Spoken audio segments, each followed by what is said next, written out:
Buena- Buenos días, estimados jóvenes.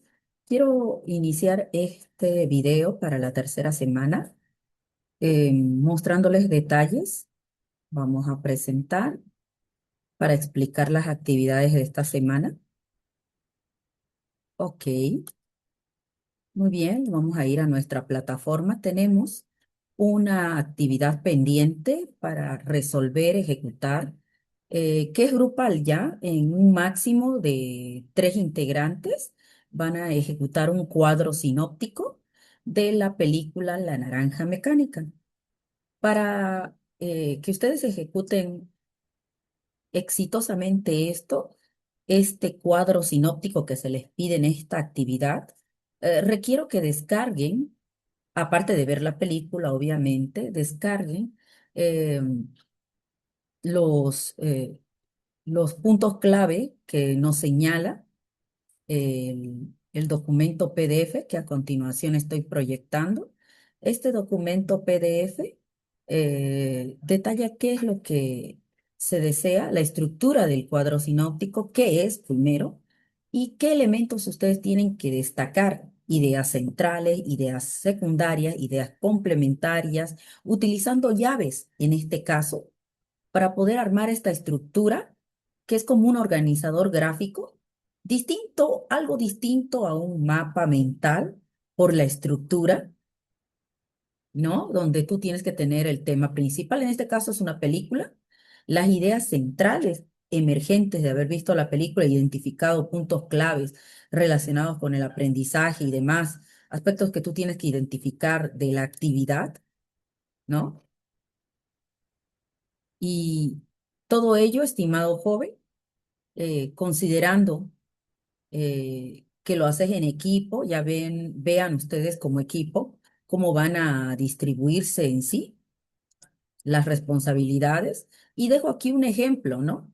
Donde, por ejemplo, esto es parte del contenido de un video donde se hablaba de la historia del emprendimiento a través de las eras de los distintos hitos. Entonces, aquí en el video se identificaron varios puntos que se destacaron en este cuadro sinóptico expresado en llaves. No solamente puede estar contenida las ideas centrales, ideas principales, secundarias y las subsiguientes, sino que también puedes acompañarlo de imágenes que vayan en relación con las ideas claves, ¿no? Con respecto a la actividad generada, estimado joven, procura que al ver la película puedas rescatar de la película ideas claves con relación al aprendizaje. También puedes incluir en tu cuadro sinóptico, ¿no? Resumen, aspectos clave, importantes en la película, rescatar escenas, ¿no? Quisiera que relaciones varios aspectos desde algunas líneas teóricas que se evidencian con algunos de los protagonistas. Entonces, requiero de tu creatividad, de que veas la película y podrás con este cuadro sinóptico identificar ideas claves relacionadas con nuestra materia también, que las vas a hallar ahí. Y también puedes hacer referencia a aspectos clave que tú veas, escenas que veas importantes en la película y las que van relacionadas con nuestra materia. Sé creativo, minucioso. Trabajen muy bien concatenados en equipo para que tengan un excelente producto y esto los lleve a tener una excelente nota, que es lo importante también aquí, ¿no? Entonces, por favor, nuevamente señalarles, queridos estudiantes, eh, esta tarea va a fenecer justamente este jueves a las 23:59. Fenece esta actividad el jueves 23:59 para que yo pueda calificarlo también, darme tiempo. Recuerden que penosamente por los tiempos del sábado no pudimos socializar, ¿no? La actividad anterior al Padlet, pero de todas formas voy a hacer esa retroalimentación necesaria ya en aula este sábado con ustedes. Y en cuanto al cuadro sinóptico, valoro bastante también jóvenes que sean minuciosos con el contenido de la película e identifiquen aspectos relacionados con nuestra asignatura, que es muy importante ello, y que se ven desarrolladas en momentos clave en la película. Bien. Y por supuesto, como es esta tarea asignada para tres personas, estas tres personas tienen que subir, las tres personas subir el documento para ser calificados. En caso de que no suba alguno de los integrantes, será considerado como si no hubiese trabajado en la actividad. Así que insistan a sus compañeros que ejecutan el trabajo en equipo, que todos tienen que subir la actividad. Ya es regla básica que todos suben. Bien, bien, queridos jóvenes. eh, Ahora vamos a ir con nuestra presentación para nuestra amada materia hoy día. Vamos un momento permítame un momento. Vamos a dejar de compartir un segundo esto. Muy bien. Permítame para compartirles la presentación. Ok.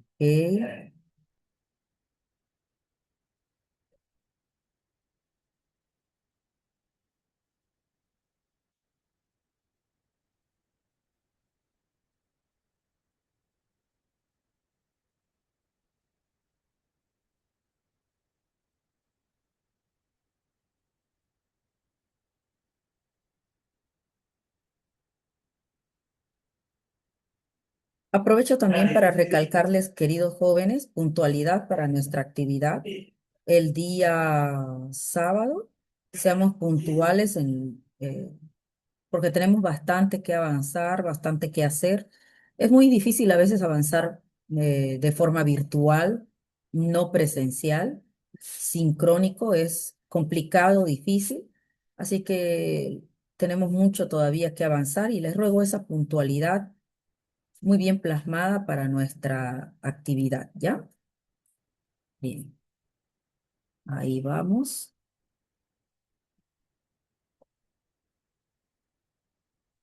Espérenme brevemente. Ok.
Muy bien, queridos estudiantes, ahora sí.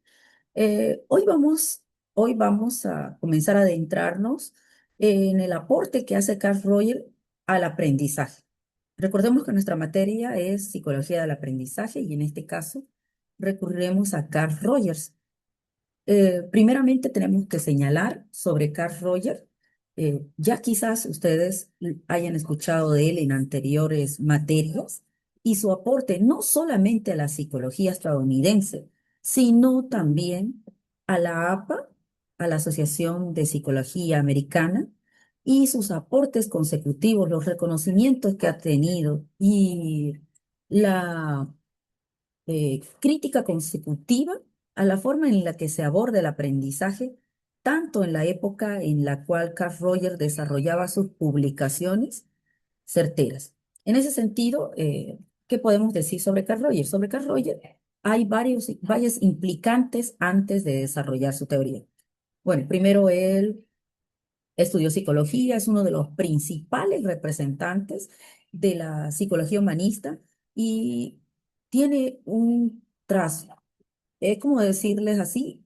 Transformó la forma de entender el aprendizaje, eh, no centrándose tanto en aspectos externos, sino centrándose en el estudiante como el centro del proceso de enseñanza-aprendizaje. Entonces, este psicólogo estadounidense que egresó de la Universidad de Columbia. También fue profesor en varias universidades, por ejemplo, en la Universidad de Ohio, Chicago, en la de Wisconsin. Y él recibe dos importantes reconocimientos a lo largo de su desarrollo laboral y aporte a la ciencia, a nuestra ciencia que es la psicología, una en 1956 y otra en 1972. Entre ellas, por ejemplo, cabe señalar que ya antes, en 1947, él es nombrado presidente de la Asociación Americana de Psicología. Y él se opuso a las técnicas diagnósticas tradicionales que se tenían antes, y propone que la terapia debe ser dirigida hacia el cliente, ¿no? Hacia la persona, el consultante. Esto va muy relacionado a la forma en la que nosotros concebimos la intervención. Antes la intervención podría hasta considerar que el paciente, el cliente, con el caso de Roger, era más que nada un objeto, ¿no? Sí, parte importante del proceso terapéutico es la persona, pero no en el nivel de sujeto. Olvidábamos este punto importante que era que nuestro consultante es el eje o centro del proceso terapéutico. Entonces, dentro de los aportes de Carl Rogers, no solo la terapia, no solo haber también sido considerado eh, el sexto psicólogo más influyente en 1956 por la APA, sino considerar que el cliente debe considerarse como alguien activo, no pasivo en este proceso, no sujeto a las circunstancias, sujeto solamente a los estímulos, ¿no? Proclive a estímulos y generando de ellos un cambio. No, sino que hablaremos de un sujeto activo y también de esta forma de entenderlo, lo entenderemos en el sentido del aprendizaje. También él añade algunos términos importantes. Vas a escuchar mucho sobre, por ejemplo, el self, ¿no? ¿Qué hacíamos con por ejemplo, em, desde donde la personalidad, por ejemplo, se desarrolla a través de la percepción de sí mismo, ¿ya? Entonces, hay una publicación, hay un libro que les sugiero que revisemos, que es el de la libertad, si no me equivoco, el título dice La libertad y la creatividad de Carl Rogers, la libertad y la creatividad en educación de Carl Rogers junto con otro autor que se llama Jerome Freiberg, quienes detallan en su contenido interesante información que también en un momento les voy a mostrar que nos recuerda puntos claves en el proceso de enseñanza-aprendizaje. ¿Ya? Eh, Primero que nada, vamos con la siguiente presentación. Ya. ¿Cuál es la idea central de Roger? Partamos con estos tres postulados, queridos jóvenes. Eh, Primer postulado importante, que la persona aprende mejor cuando el aprendizaje tiene significado para su vida. Esto nos hace entender que muchas veces Cuando el aprendizaje es repetitivo, bancario, memorístico, este aprendizaje recurre a la repetición constante. ¿Y qué hemos visto con el aspecto de la repetición? Muchas veces cuando hay tiempos prolongados y demás, donde no se genera esta repetición, tendemos a qué? Al olvido. Esta parte, en los procesos cognitivos dentro de la memoria señalamos siempre que el fenómeno del olvido es algo recurrente y hasta adaptativo y necesario para la vida. ¿Por qué? Porque si acumulásemos todo aquello que vivenciamos y demás, sería caótico para la memoria a largo plazo y demás. Entonces, el fenómeno del olvido es necesario, ¿no? Porque el ser humano no es capaz de, de poder acumular, ¿no? Como una simple caja fuerte, toda la información concurrente de forma diaria. Por lo tanto, el olvido es un fenómeno bastante común.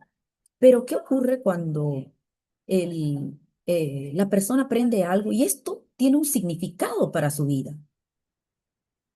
Esa experiencia, o mejor dicho, ese aprendizaje se constituye en una experiencia que puede tener un significado productivo para su vida. Por ejemplo, en la escuela. En la escuela, digamos, de que el niño aprende un tema específico. Por ejemplo, puede ser de que aprender matemáticas sea algo que es tedioso para los niños aprender matemáticas, aprender multiplicación, suma, ¿no? Inicialmente para muchos niños es muy difícil las matemáticas. Nuestra disposición a materias cálculo 1, cálculo 2, matemáticas, álgebra, tiene su base en nuestras primeras experiencias con las matemáticas desde primaria, ¿no? Que ya comenzamos a preferir cierta lejanía con tales materias. Entonces, qué ocurre aquí, jóvenes? Que si tú quieres que el niño hallarle significado a esto, quizás en vez de aprender matemáticas de forma tan común como lo es en un pizarrón, los números, relacionarlas con ejemplos, ¿no? Relacionarlas con una actividad diaria que él tenga. Por ejemplo, un niño, el hecho de, muy bien, vamos a hacer como una venta, ¿no? Muy bien, cómprame algo, muy bien, ¿cuánto de cambio te tengo que dar, ¿no? Ah, pero quieres llevar 3 veces más de esto, quieres llevar un cuarto de esto, ¿no? Entonces, generar esto como algo que tenga un significado para su vida. Dentro de las actividades cotidianas de un niño común, por lo regular, es compra y venta, que regularmente lo hace en una venta, en una tienda, cuando come productos, cuando vende productos.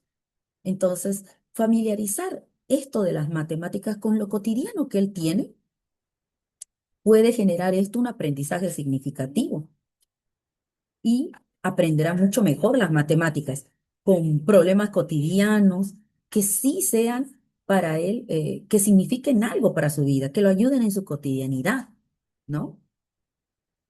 A veces yo sé que quizás muchos tienen mucha experiencia de enseñar, justamente enseñan en primaria, tienen trabajos, muchos de ustedes probablemente relacionados con niños, entonces entienden esto de lo que hablo, de lo importante que es acercar las actividades a algo que signifique algo para la vida del niño, ¿no? Esto es muy significativo. Entonces, fíjate que Carl Rogers ya nos lo plasmaba desde los años 40, 50, ya nos hablaba de esto tan importante que implica que las cosas, las actividades, el aprendizaje, se aprende mejor cuando algo tiene significado para su vida. Otro, algo importante aprender, no es solo memorizar, sino también comprender y crecer. Bien, aquí yo voy a ir a un concepto muy importante desarrollado por Carl Rogers, que es el crecimiento personal. ¿Qué entenderemos nosotros por crecimiento personal, por ejemplo? El crecimiento personal va a ser ese objetivo central más importante para el aprendizaje. El crecimiento personal. Ese es el objetivo central del aprendizaje para Carl Rogers. Y él no veía el aprendizaje, por ejemplo, Carl Rogers no veía el aprendizaje como una simple acumulación de datos, de información. No, para él aprender verdaderamente significa cambiar, ¿me entiendes? Desarrollarse y encontrar sentido personal en lo que se estudia. Por ejemplo, yo deseo fervientemente en psicología, se los coloco como un ejemplo con lo suyo, con nuestra materia, nuestra ciencia, ¿ya? Probablemente tú deseas ser psicólogo no solo porque implica bueno, es una profesión con la que puedes sobrevivir, ¿no? Y bueno, la meta es pasar las materias, pero y si la psicología esta carrera fuese más allá de simplemente la adquisición de un título, si si estudiar en este caso psicología implicaría un aporte tuyo a tu comunidad, a tu familia, a las personas que requieran necesitarla, si esto te permite a ti desarrollarte como persona, encontrarte a ti mismo y también aportar a otros, a la vida y al cambio de otros, hasta en comunidad. Ese sentido personal, yo diría que está muy influenciado por Roger, si es que tú lo tienes, por supuesto, ¿no? Si tu sentido y si ese sentido personal que te describo es el que preveía Roger, que debe de tener el aprendizaje. Entonces, eh, ese sentido personal implica un conjunto de decisiones. Bien, ahora quiero un poquito volver a la mención que te hacía de la publicación de Roger, de Libertad y Creatividad, que escribió Roger con Jerome Freiberg. En ese libro, lo que me gustó mucho fue la introducción del libro, porque fue directo a un punto en los primeros párrafos que me sorprendió, porque Carl Roger, si no me equivoco, es la introducción de posterior al prólogo, que señala a Carl Roger y hace una crítica, el primer párrafo es una crítica sustancial al sistema educativo estadounidense, señalando que este sistema educativo es burocrático, es rígido, es conservador, ¿no? Es tradicional y una palabra que yo subrayé con resaltador es resistente al cambio, donde se prioriza más lo conceptual y la memorización que en verdad hallar un sentido, ¿no? Eh, el hecho de aprender para comprender y crecer. Y el desafío que implica para nosotros que nos desafiemos a poder generar espacios donde desafiamos al estudiante, donde generemos en él un sentido, un crecimiento personal. Entonces, pero también cabe recalcar que no solamente al inicio, Carl Rogers de su libro, con Jerome eh, Freiberg, hace esa crítica al sistema estadounidense, sino que también resalta de que existen profesores, padres de familia, hay una comunidad educativa que está luchando por generar espacios donde se desarrolle también esto, donde hayan aulas creativas, donde hayan estudios independientes, donde hayan varios elementos que Carl Roger considera propicios para el aprendizaje. Entonces, si bien Carl Roger señalaba que su sistema por lo general era rígido, sí había, estimados jóvenes, una comunidad educativa escasa, pero había, de personas, docentes, padres de familia, administrativos, que sí buscaban esta formación que iba más allá del hecho de memorizar, este esfuerzo. Y al leer esas páginas, yo reflexionaba y decía, aún permanecemos en nuestro sistema educativo boliviano, aún tenemos docentes, plantel, que ve por fundamental el aprendizaje de solo lo conceptual y no enfocarse en el crecimiento personal del educando. Sí, pero también hay los esfuerzos consecutivos de muchas personas por generar aprendizaje significativo, aprendizaje auténtico, y eso voy con la tercera premisa. El aprendizaje auténtico transforma a la persona. ¿Qué significa? Aprender a, a fondo y sin límites implica también, después, que consideremos el aprender a aprender. Este esta pequeña frase de aprender a aprender. Muchas veces tenemos que hacer una deconstrucción. ¿Qué significa esta deconstrucción, estimados jóvenes? Eh, la mayoría de ustedes ya viene de un sistema educativo, una formación, probablemente donde se priorizaba lo memorístico, ¿no? Los datos. Muchos de ustedes probablemente provienen de justamente esas generaciones que pasaron por este aprendizaje memorístico, bancario, donde había una relación no horizontal, sino vertical, donde el docente era el que tenía absoluta verdad, la verdad absoluta, y el estudiante simplemente se limitaba a recibir, ¿no? Como una especie de bóveda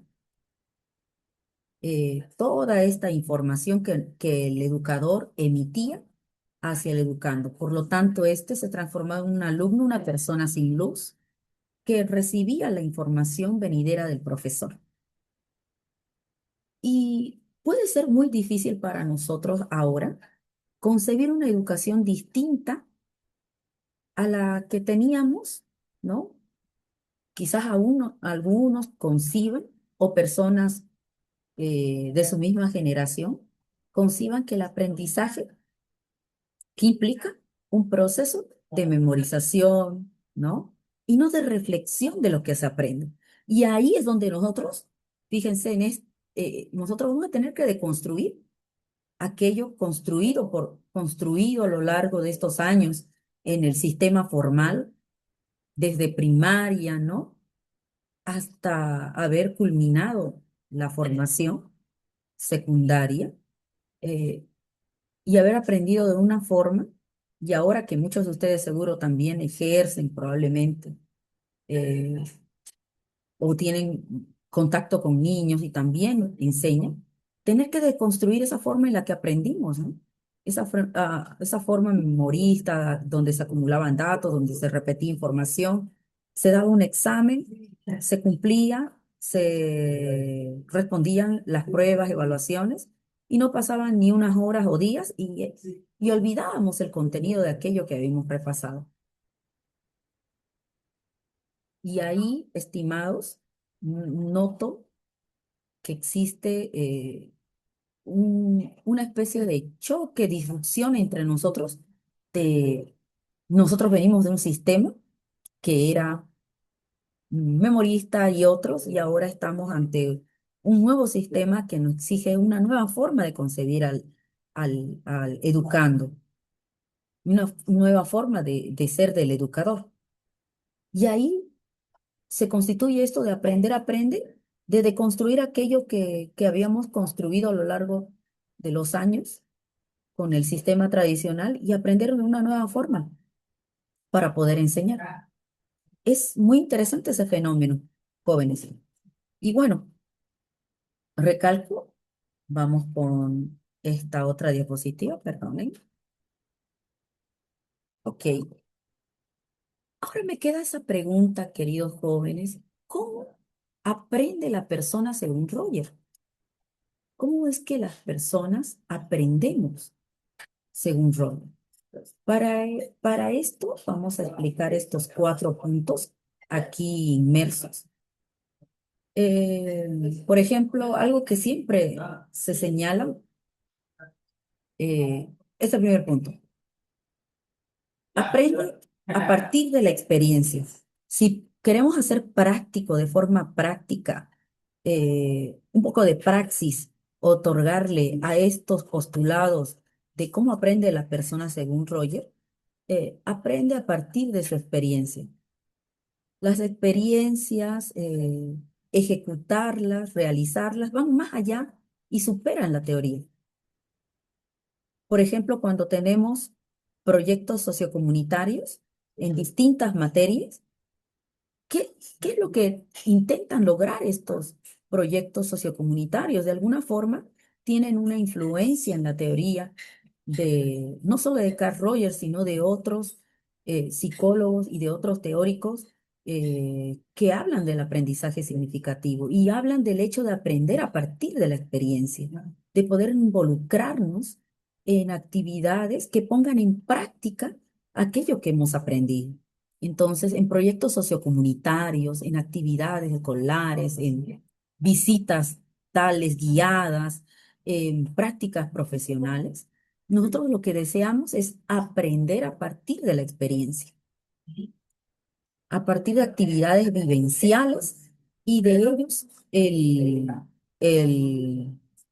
estudiante comprenda, engrane mucho aquello que a veces lo aprende de forma conceptual y procedimental, ¿no? Luego está otro postulado importante, que aprende cuando lo estudiado se relaciona con sus intereses y sus necesidades. Por ejemplo, quizás para ti, alguno de ustedes debe tener experiencia en, debe tener mucha experiencia quizás con niños, trabaja con niños, se involucra con niños, es papá, es padre. Muy probablemente a ustedes les interese mucho la materia de desarrollo humano. Ustedes van a valorar mucho la materia de desarrollo humano y ver los hitos del desarrollo, ¿no? Ver estos aspectos. Probablemente para ustedes les llame poderosamente la atención por la experiencia al ser papás. Probablemente también quizás haya un área que a ustedes les fascina y justo determinadas materias son base para esos campos de la psicología. Por ejemplo, puede ser que a alguno de ustedes les interese, les llame la atención la psicología clínica, ¿no? Y para ti, sí o sí en psicología clínica es base, justo materias importantes como puede ser psicología del aprendizaje, desarrollo humano, clínica uno, clínica 2, ¿no? Materia psicología, introducción a la psicología. Por ejemplo, para el que quiere ser psicólogo comunitario, psicólogo social comunitario, yo te diría que una de las materias más valiosas, una es etnopsicología, por supuesto que sí. El psicólogo comunitario, las bases, y una de las materias base para él, etnopsicología, definitivamente, psicología comunitaria, ¿no? Intervención sociocomunitaria, sí o sí, ¿no? Es como una base. Para un niño o niña que está escolarizado, ¿qué puede ser para él de importante?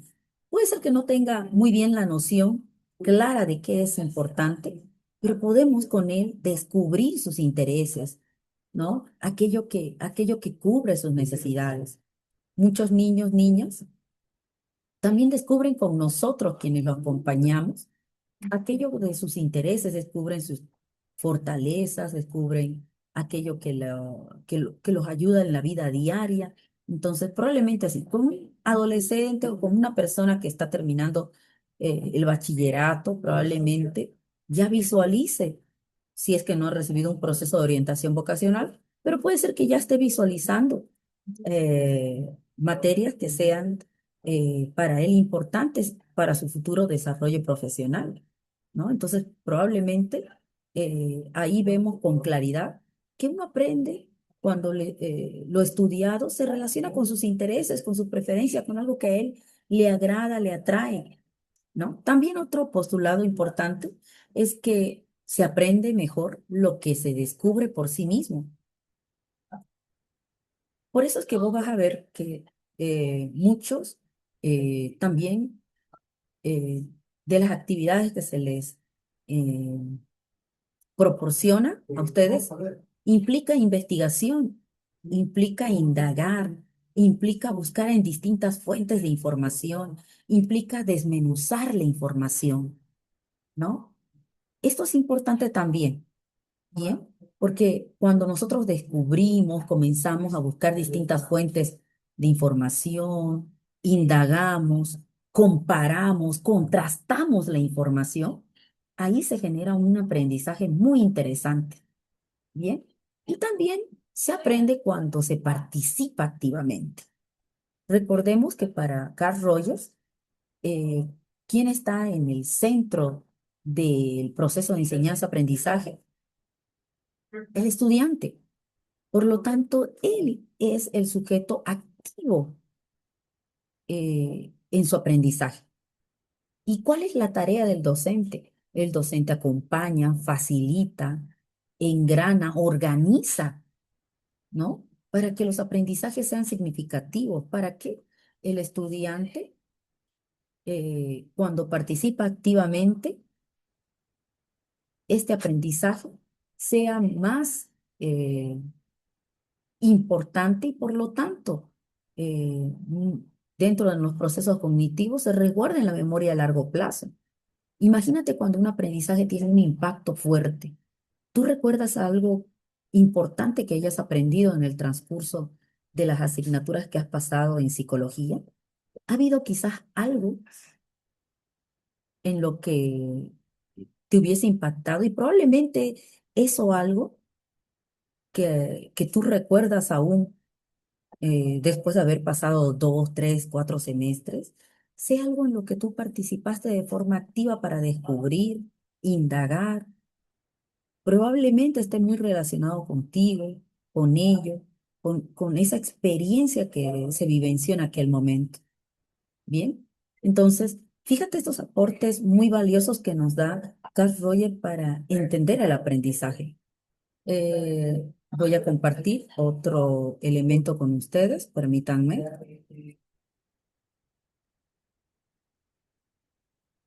Ok.